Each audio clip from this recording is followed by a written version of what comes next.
નમસ્કાર મિત્રો, YouTube channel VK okay vlog આપનું સ્વાગત કરે છે અને આજે આપણે આવી ગયા છીએ ગોંડલમાં આવેલ ગુલમોર રોડ ઉપર બાલાજી હનુમાનજીનું મંદિર આવેલું છે, જ્યાં મર્યાદા પુરુષોત્તમ ભગવાન શ્રી રામ સાંકેત ધામનો 19મો પાટોત્સવ તથા શ્રી બાલાજી હનુમાનજીના સાનિધ્યમાં પરમાત્મનમ સચ્ચિત આત્મનમ મહાપ્રભુજીની ઓમ રીમ રામ જય જય રામ નો બ્રહ્મ મંત્ર છેલ્લા 44 વર્ષથી અહીંયા રાત અને દિવસ અખંડ ચાલુ છે, જે ને આજે 7/7/2024 રોજ 45મા વર્ષમાં મંગલ પ્રવેશ કરે છે, જેથી આજે અષાઢી બીજના દિવસે ભજન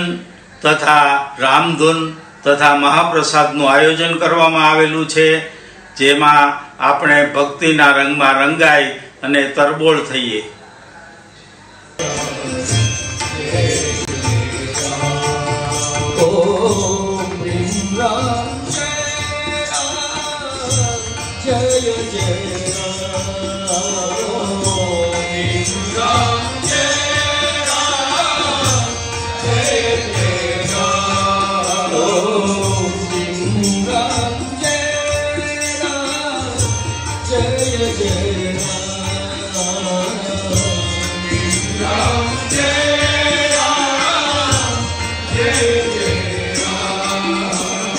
ओम ह्रीं राम जय राम जय जय राम। ओम ह्रीं राम जय राम जय जय राम। ओम ह्रीं राम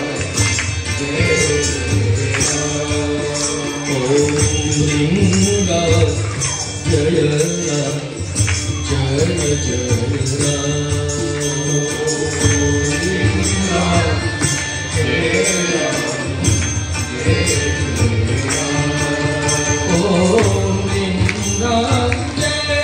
राम जय जय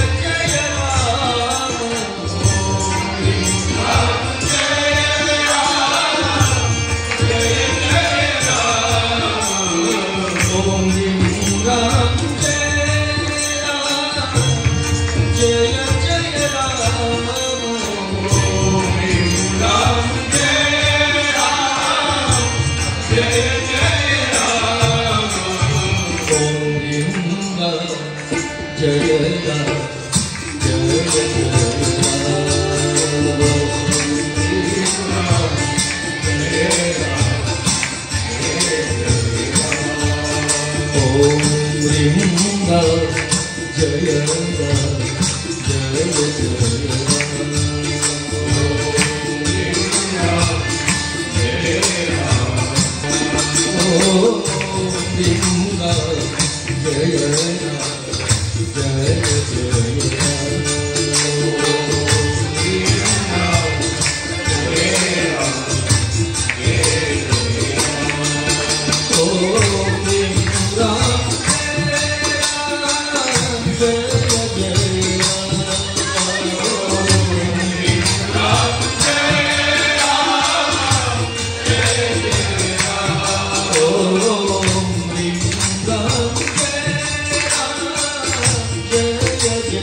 છેલ્લા 22 વર્ષથી અષાઢી બીજના પવિત્ર દિવસે આ બ્રહ્મમંત્ર પ્રારંભ થયાના અનુસંધાને વાર્ષિકોત્સવ ભારે ધામધૂમપૂર્વક અને શ્રદ્ધાપૂર્વક ઉજવવામાં આવે છે.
આધ્યાત્મિક કાર્યક્રમ જે 19મો પાટોત્સવ અને 44મો વાર્ષિકોત્સવ પ્રસંગે આપણા આયોજકો ભાઈ શ્રી જિજ્ઞેશભાઈ આયોજકોને માન આપીને અને એમના સાથીદાર સાથે આપણને સહકાર આપવા માટે આ સુંદર કાર્યક્રમમાં હાજરી આપી છે. આપ સૌ સંપૂર્ણપણે જુદા જુદા મંડળો, રાજકોટથી આવેલા મહેમાનો અને શહેરીજન ગ્રામજનો, ભાઈ બહેનો આપ સૌને આવકારતા ખૂબ જ ખુશી ઉપજે. ઓમ રીમ રામ, જય રામ, જય રામ.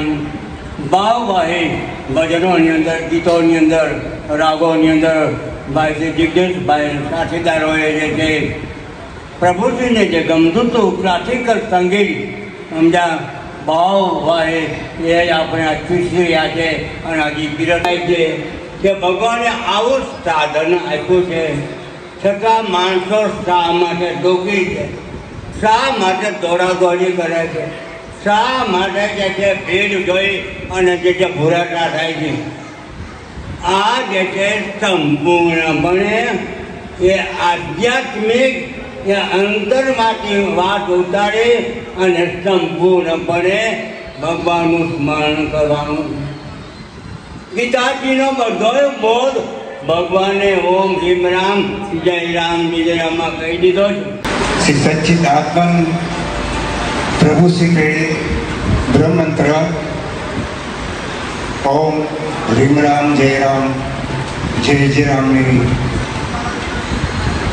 સંગીતમય ધૂનનો આપણે લાવો લઈ રહ્યા છીએ. ત્યારે ઓમ એ પરમાત્માનું શોર્ટ નામ છે, એક જ અક્ષરનું શોર્ટ નામ. એવી રીતે રીમ એ પરમાત્માની શક્તિ છે, સત્શક્તિ. રામ, આ મંત્રમાં 3 વખત રામ આવે છે. ઓમ રીમ રામ, જય રામ, જય જય રામ. 3 વખત રામ આવે છે. બ્રહ્મના પર્યાય ઈશ્વર, જે આ બ્રહ્માંડના માલિક છે, પરમાત્મા છે, એને બ્રહ્મ પણ કહેવામાં આવે છે. એના પર્યાય રૂપે રામ શબ્દનો ઉપયોગ કર્યો છે. જ્યારે પ્રભુશ્રીએ અમેરિકામાં વિશ્વ કલ્યાણ માટે સાધના કરી હતી, ત્યારે આ મંત્ર એને પરાત્પર થકી સત્યુગ સંસ્થાપન માટે આવેલો. મંત્રના નિધિધ્યાસમાં પ્રભુશ્રીએ લખ્યું છે, પરમાત્માના પવિત્ર તપ પણ પવિત્ર તથા પ્રજ્ઞાન થકી જ્ઞાનનું ઉદ્ગમ સ્થાન એ પ્રજ્ઞાન છે. ત્યાં